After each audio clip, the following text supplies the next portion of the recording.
You are listening to the Life Coach School podcast with Brooke Castillo, episode number 189.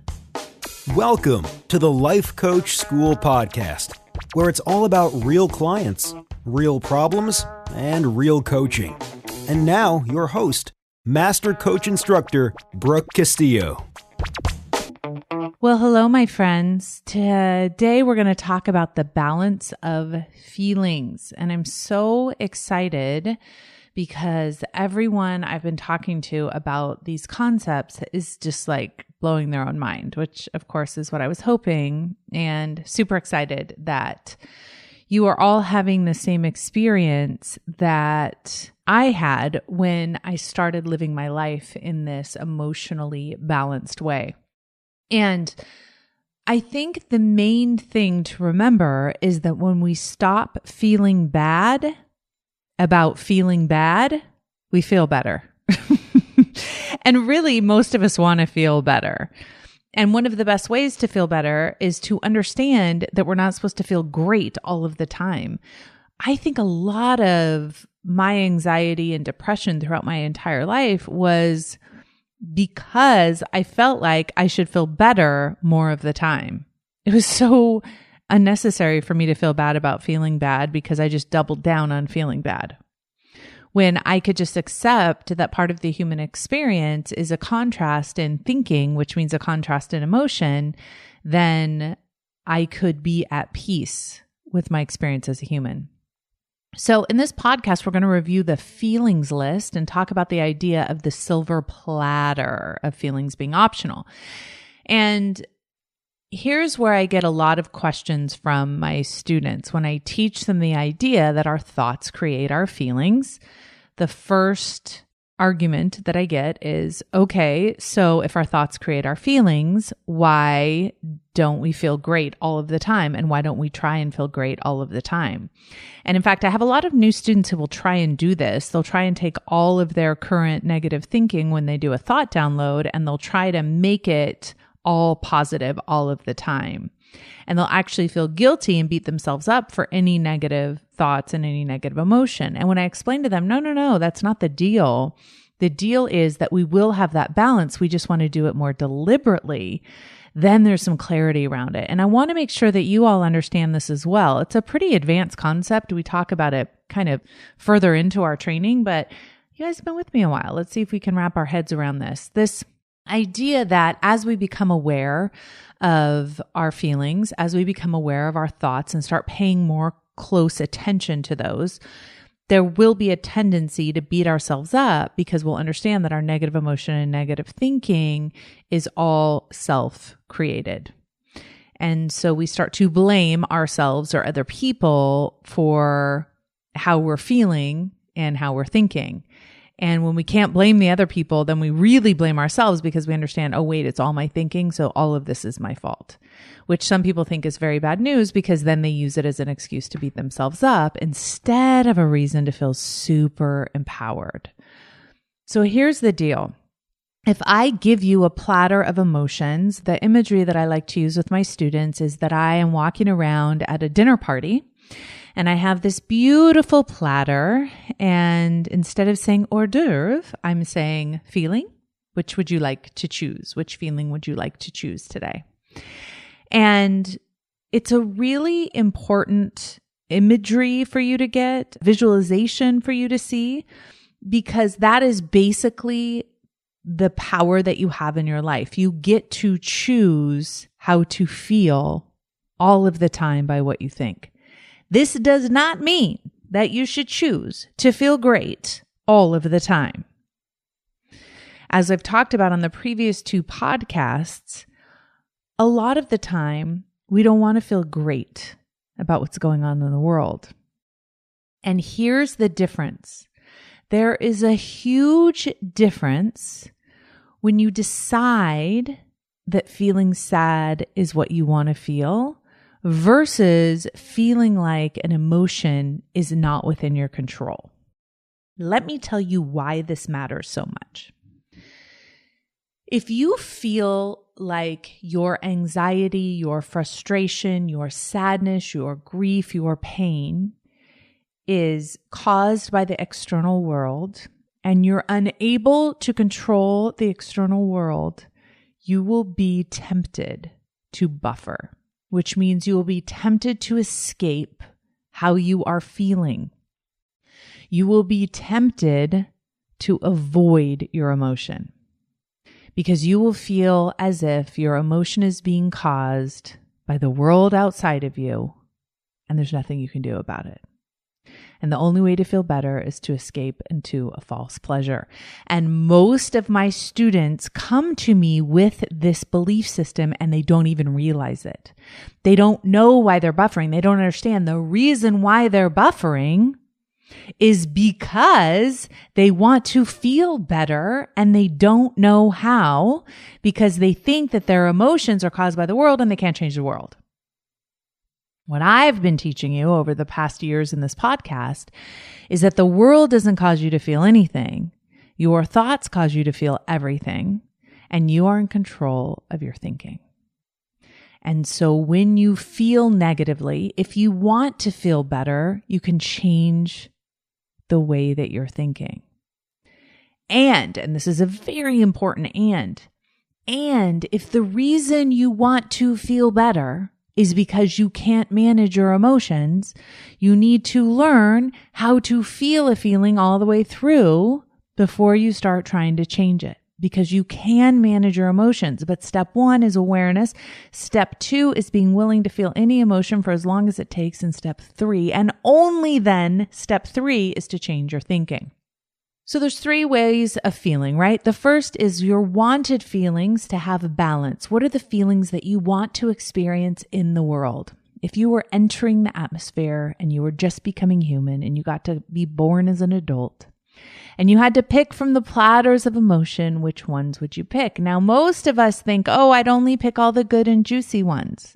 But then you'd be totally weird because you'd be happy during sad moments. You'd be excited during painful experiences, right? So I want you to really think about this consciously.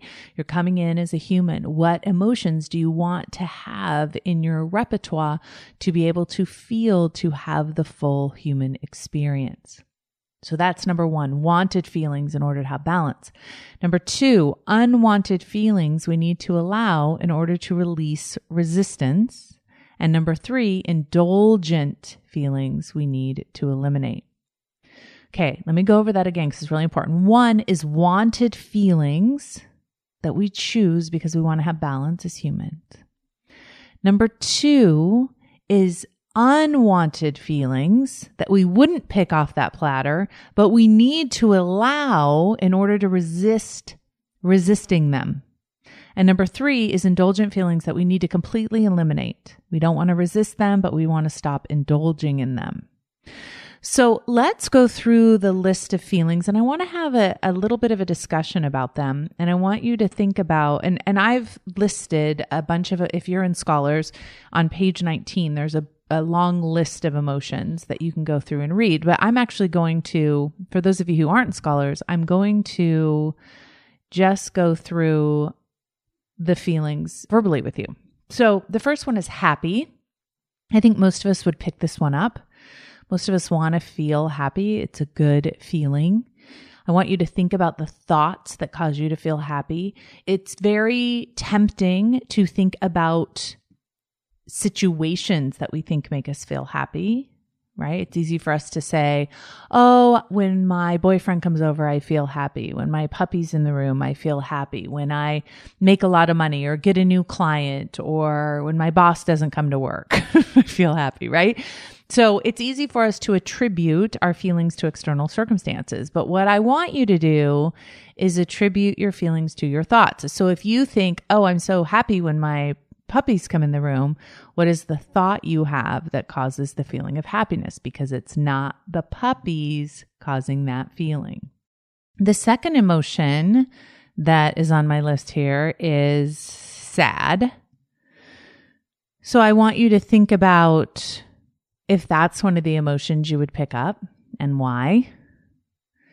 I think the feeling of sadness is really important to distinguish from self-pity.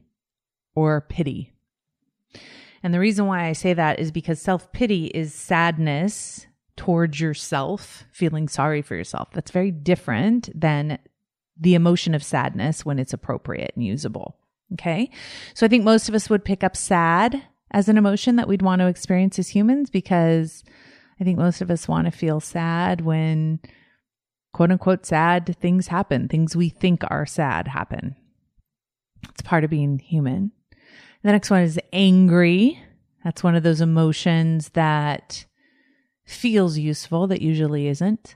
But I think most of us would want to make sure that we had that as an emotion to feel, so we could process that emotion in a usable, servable way, not in a reactive kind of way. Confused is one of those indulgent emotions. It's an emotion that's not useful. Now, people will say, but what if you just are confused? As if confusion is something that happens to you.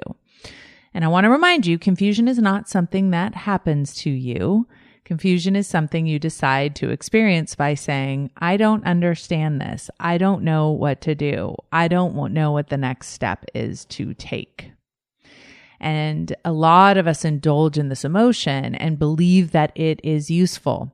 And I want to offer that it's not useful. It's not one that you need. And in fact, you can always be thinking of thought, I'm going to figure this out. I am figuring this out. I am understanding this. I am learning this, as an alternative to feeling confused, which is really important to understand. That doesn't lead to clarity. Confusion doesn't lead to clarity. Okay, that's a different model. Confusion keeps us stuck and unmoving. It's not an emotion that we need to be indulging in. Elated. I would totally grab that one off the tray. I think that's a super fun one. Depressed. Depressed is one that you really want to think about. Do you think that that's a usable, purposeful human emotion? Now, I would put that under number 2. A lot of times we resist emotion, and that causes us a level of emotional exhaustion that leads to depression. So I think if we are depressed, denying it or avoiding it is not useful. It's one that we need to allow, but it's not one that serves a really useful purpose in our lives, as far as I can tell, based on my own life. So it most likely wouldn't be one that I would pick up. Okay, so that's kind of the first row on page 19. That was happy, sad, angry, confused, elated, depressed. Now I'm going to go through and list the other ones, and I want you to think about whether you would pick this up off the tray to include in your human experience, and then consider why or why not. Furious, bewildered, excited. I'm going to go with the S on excited. Disappointed, enraged, trapped, overjoyed, alone, outraged, troubled, thrilled. The way these are listed here, they're like alternating. So it's like this really positive one and then a really negative one, which I love, love, love, because it really helps us show the contrast. Hurt. Isn't hurt a good one? We need to have that as an emotion, right? And make sure that it's useful. How would you use it? Would you use it in a way to try and control the world and to blame other people and to say you hurt my feelings? Or do you use it in a way to really manage your mind? Aggravated, desperate, yes or no? Exuberant, yes or no? Would you include it? Left out, irate. Left out is a good one. I think that's kind of an indulgent one. Not really useful. Something we create in our minds. People will argue with me on that, but you can't feel left out. I always laugh. My girlfriend Merrick from high school, I'm still really good friends with her. And she always says, you're the only person I know who feels amazing when they aren't invited to a party. She's like, everyone else feels left out. And for me, because I'm an introvert, because I don't really enjoy parties. I know that sounds so crazy.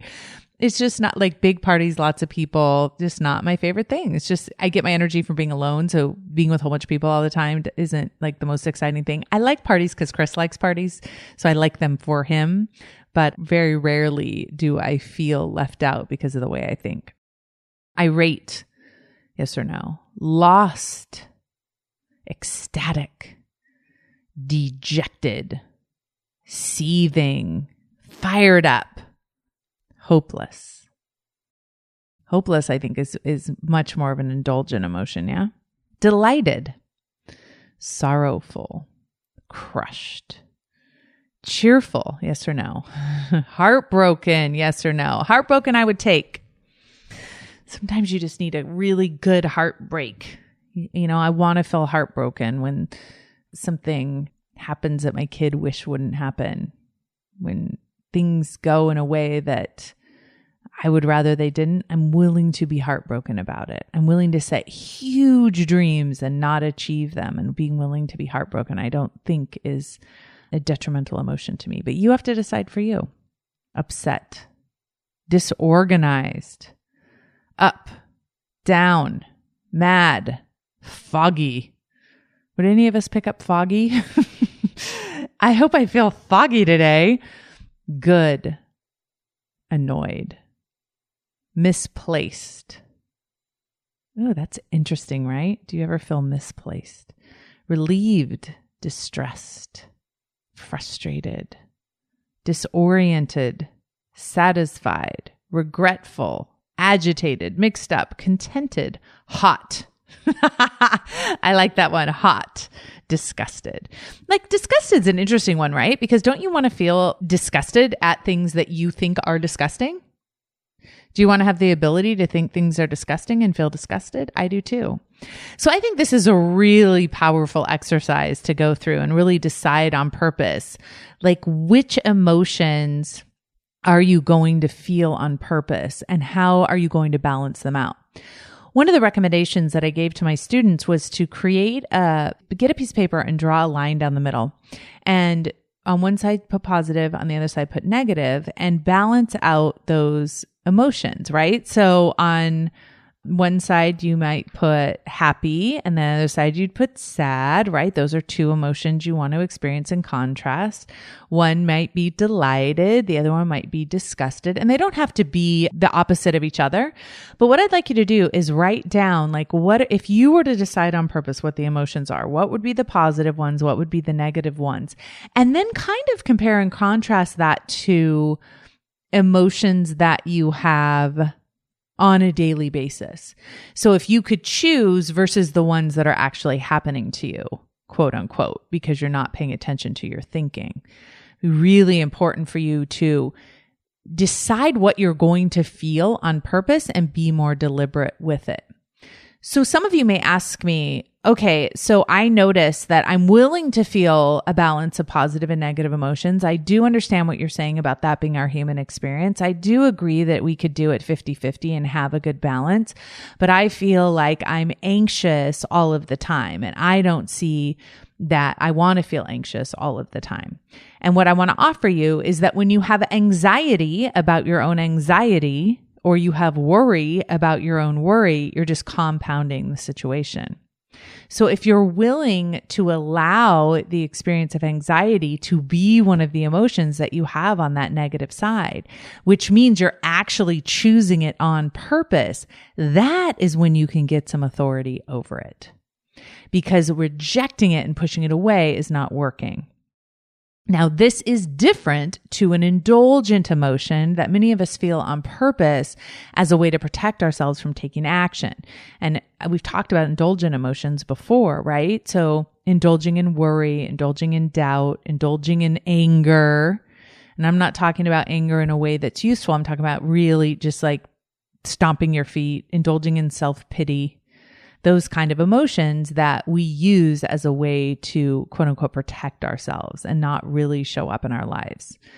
So those are the three things that I want you to imagine. And of course, I listed a bunch of emotions there, but there are so many more that you can find. Even if you just Google a list of emotions and go through, is this an emotion that I want to include in my life? Now, here's the other thing I want you to do. I want you to be willing to add new emotions, practice new emotions, include new emotions in your life, and maybe add some to that negative side that you wouldn't have chosen, but that are part of your current experience in order to establish some authority over, some willingness to understand, to see what you're feeling, to find the thoughts causing it, and then and only then make a decision to maybe change that thought in order to change that feeling.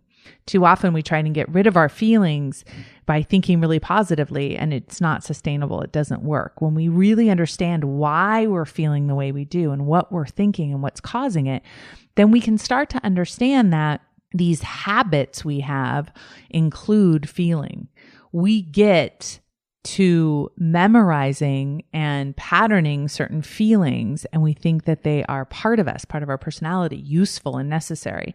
And many times we can eliminate all of those buffering type emotions, all of those indulgent type emotions that prevent us from being who we are. We also need to open up and embrace and be willing to feel all of the negative emotions that we've been trying to shut out for so long because we're terrified of feeling them. And finally, we want to create and practice and rehearse the positive emotions, the emotions that we will have that will help us create our dreams. Remember, our feelings are what create our actions and results. So we need to be able to create a balance of feelings that produce the life that we want to produce. So I know that the past 3 podcasts, I've kind of taken you guys to a really advanced place in terms of how to think about circumstances and thoughts and feelings. It's kind of model 2.0 work. It's definitely not self-coaching 101. It's like self-coaching 205. But I hope that for some of you, it resonates and makes sense, and that you're able to apply it, and that you can really start thinking about the feelings that you want to experience as a human on purpose instead of by default. I hope you have a gorgeous week. I'm looking forward to talking to you all next week. Talk to you then. Bye. Hey, if you enjoy listening to this podcast, you have to come check out Self-Coaching Scholars. It's my monthly coaching program where we take all this material and we apply it. We take it to the next level and we study it. Join me over at thelifecoachschool.com/join. Make sure you type in the lifecoachschool.com/join. I'd love to have you join me in Self-Coaching Scholars. See you there.